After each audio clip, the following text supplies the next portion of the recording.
So these are some Star Wars pewter figurines, and they're from the Star Wars Episode 1 Clash of the Lightsabers game that Hasbro manufactured in 1999 with the release of Star Wars Episode 1.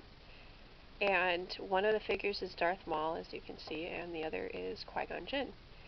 And when you play the game, you get to choose to either be Maul or Qui-Gon Jinn, and you're just kind of reenacting the movie Lightsaber duel, although if you end up being the person playing Qui-Gon, I think that gives you a little bit of a psychological disadvantage at the beginning, since we know in the movie that Qui-Gon doesn't win. But on the other hand, you are given the opportunity of changing history, of giving an alternate history of the ending of that lightsaber battle, so that would be an advantage of being Qui-Gon. Plus, if you're Qui-Gon, you're the Jedi, so you're the good guy in the duel versus being Darth Maul. But Darth Maul's so cool, though, so it's kind of a rough decision.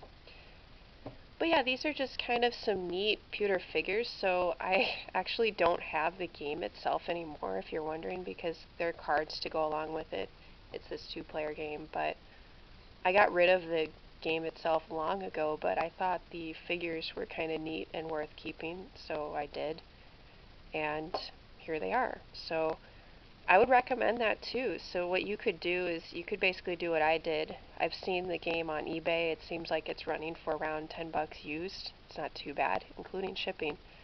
And so if you wanted to, you could go check that out and either, keep the game to play the game, or even just get it for the figures, because they are kind of neat figures, and they're actually metal, so they just feel real, versus some kind of plastic figure or some cheaper figure that you could have.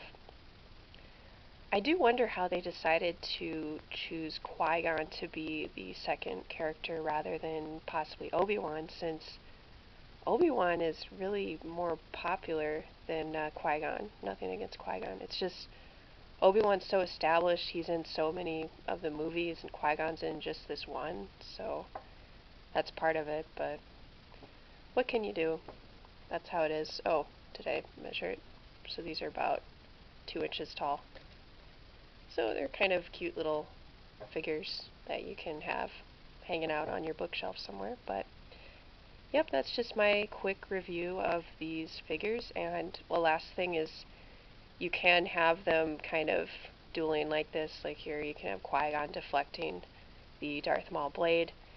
And you'll also notice the hand positioning of both of the characters is a bit similar to what happens when Qui-Gon ultimately loses to Darth Maul. So in the movie, Maul kind of hits Qui-Gon's arms up like that, and then is able to stab him with the end of the saber. So I don't know, I thought that was kind of interesting that they chose very similar position. But again, if you end up playing Qui-Gon, don't let that psych you out. You can win. But yeah, these are some cool pewter figures from the Hasbro game Star Wars Episode 1 Clash of the Lightsabers.